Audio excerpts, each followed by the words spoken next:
Hey everybody, welcome back to Small Groups tonight. Hope you guys had a good time last week. We are just going to do a quick recap of the things that we talked about this past Sunday. The conversation was surrounding money. It was great to kind of get into that. Always an interesting topic for sure. Thanks for being gracious as we approached it and talked about it. We're going to get into this really quickly, and here's the scoop. 5 things we want to talk about on this video that lead us, help us to live financially in peace or in reconciliation or in stability. All right. So 5 beliefs about money, definitely from a Christian perspective, but there's so much wisdom. If you're not a Christian, these things make so much sense as well. So the first thing is this, that everything we have comes from God.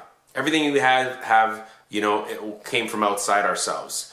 This kind of fights that lie that, first of all, it's all about us, that any good that has come our way, it was just basically our hard work that did it.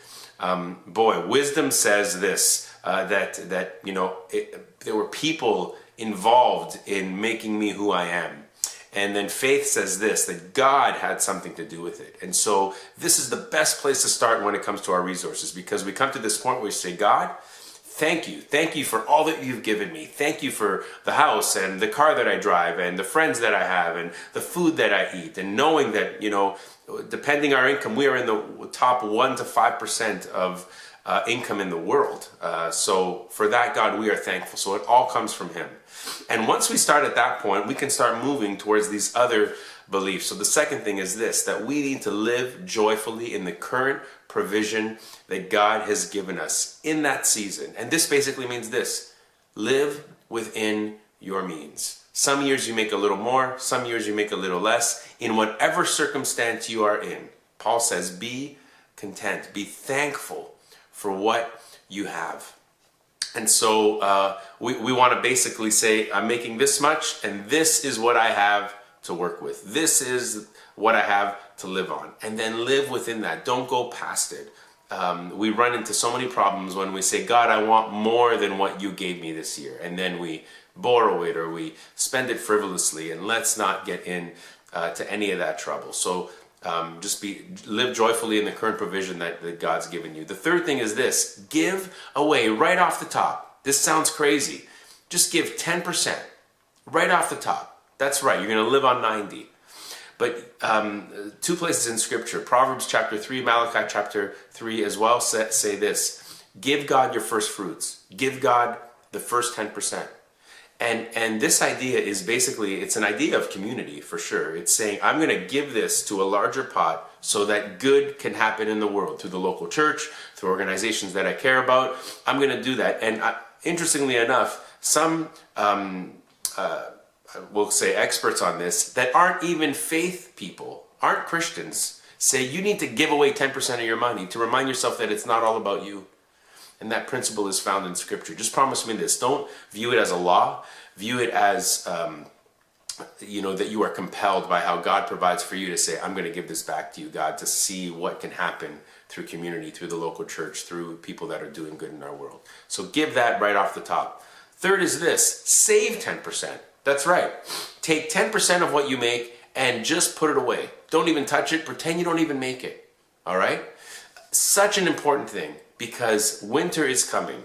Circumstances come our way that are tough. They're difficult. We lose a job. Somebody gets sick. We make a little less money. Something breaks in our house. Whatever the case may be, we have to be ready for those things. So if giving reminds us that it's not all about me, not all about us, saving reminds me that it's not all about the now. We have to be wise people that think about the future.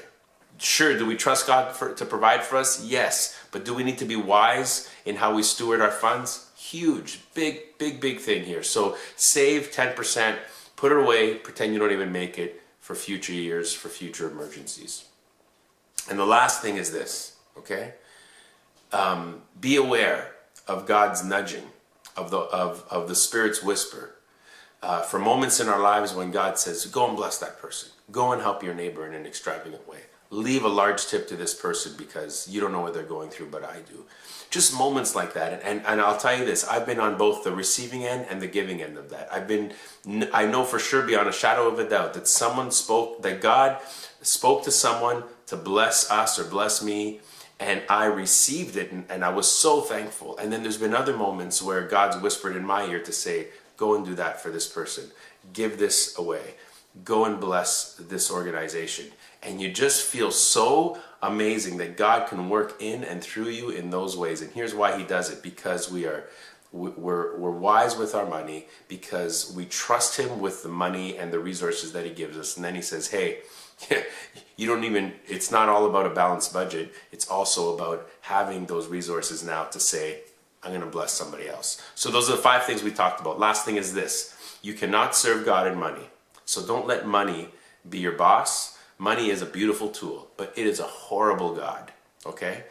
Never use it as that. It is a tool to fuel your lives, especially the lives that God is calling us to live. All right? Have a wonderful night tonight. I went a little long, but we're talking about money, so I feel like I can blab a little bit more. Peace, love, and recycle.